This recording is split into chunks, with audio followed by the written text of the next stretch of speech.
just finished a solid workout in the park. Today's was interval day. I did 4x2k, working at, I was supposed to be between about 4 and 4:05 per kilometre. So the first 2 kilometres came in at an average of 4:02, and then the second rep came in at 4:02 again, and then the third rep was 3:58 per kilometre, and then the last one was 3:57. So well pleased with that. I felt strong. The legs feel good, considering the Dublin Marathon was like, what, 10-12 days ago? Yeah, I've done 2 workouts now. I've done a long run, so I'm looking forward to the long run this weekend. I'm going to do a big one. It's going to be 4x5k at marathon pace, but yeah, body feels good. Nutrition's going well. I'm sleeping better again, because I wasn't sleeping for about 5 days after Dublin. I just wasn't sleeping well. That's just a sign of just being overtrained, but yeah, settled into it now. I'm feeling good.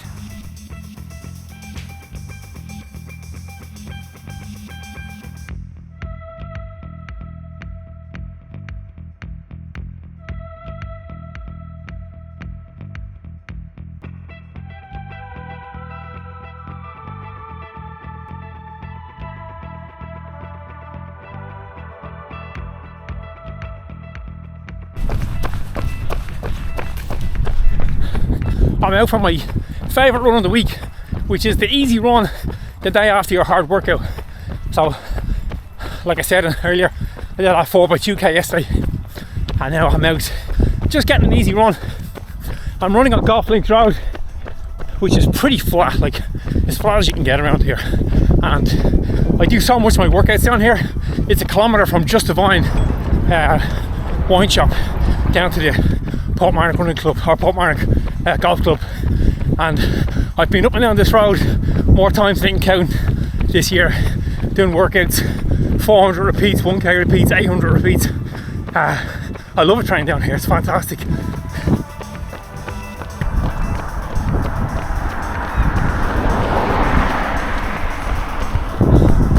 I think the thing I like the most about the easy run the day after the workout is that I just want to run and feel. Easy means easy, so I'm just going really easy. Cruising at the moment at 5:06 per kilometre, feels great. And I'm not looking at the pace very often, and I'm certainly not looking at the heart rate. I throw an eye down on it every couple of minutes or whatever, but when I'm doing my workout, the whole time I'm looking at the pace, making sure I'm hitting the pace that I need. I have the alarm on my watch, making sure I'm in specific zones to get the maximum benefit from the workout. But when I'm doing my easy run, I just get to switch off, and I guess it's what the cool kids call just being mindful, just out enjoying the nice views, enjoying the nature. Anyway, I'll clip on with this and get down onto Portmarnock Beach, where I can really switch off.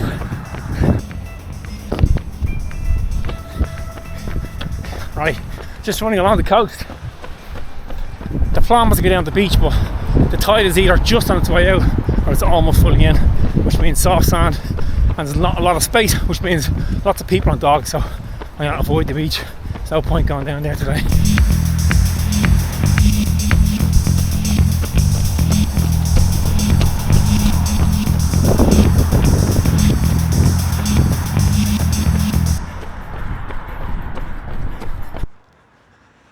Right, run done. That was a nice run, just kept it nice and easy out along the coast.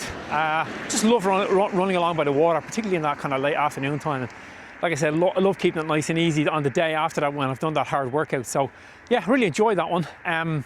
It's going to give me good volume for the week. If I get my long run tomorrow, which there's no reason why I shouldn't, the plan is to get about 35k tomorrow, and that will bring me way up over 80 kilometres, probably up around about 85 kilometres for the week, or no, sorry, almost 90, which would be great.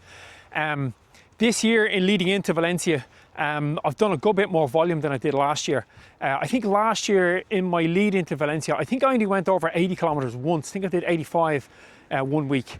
But this year I've already done 2 90k weeks and a couple of 80Ks. That was leading into Dublin, and then I had a little bit of a down week the week before Dublin, which theoretically was kind of like a half taper week, and then the week after Dublin I took it kind of easy enough, and now I'm back. So this week will be up, like I said, it could be up around 90 tomorrow, which will be great. And I find with the added volume, there's a couple of things. One, it certainly made me fitter, certainly made me faster, and I'm much more optimistic about going for that PB this year in Valencia.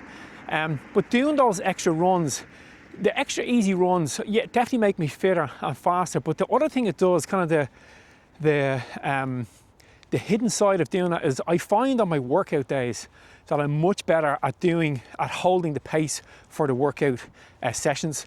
Basically, just doing more mileage makes me better at doing the hard interval sessions. So like yesterday when I did those 4x2K, I remember last year I would have been struggling probably doing that. I was always pushing the pace last year. So this year I've kind of settled in, and I think it's the fact that I'm doing much more volume means the legs are a little bit stronger. Certainly the body's a lot fitter, and I'm just much more capable of holding that pace. And that's something that's really helped me this year by doing that extra volume. And for the most part, every time I bring the volume up, I always use the 80-20 rule. So as I add more volume, I can add, like if I'm adding more volume, say you're adding an extra 10 kilometers a week, that's just 8K of that is going to be easy, and 2K of that is going to be kind of added into my interval sessions. And the other thing that I did this year that I think has worked really well is I've ran so much more miles this year at my marathon pace, which I didn't do last year, and I did a little bit more racing this year.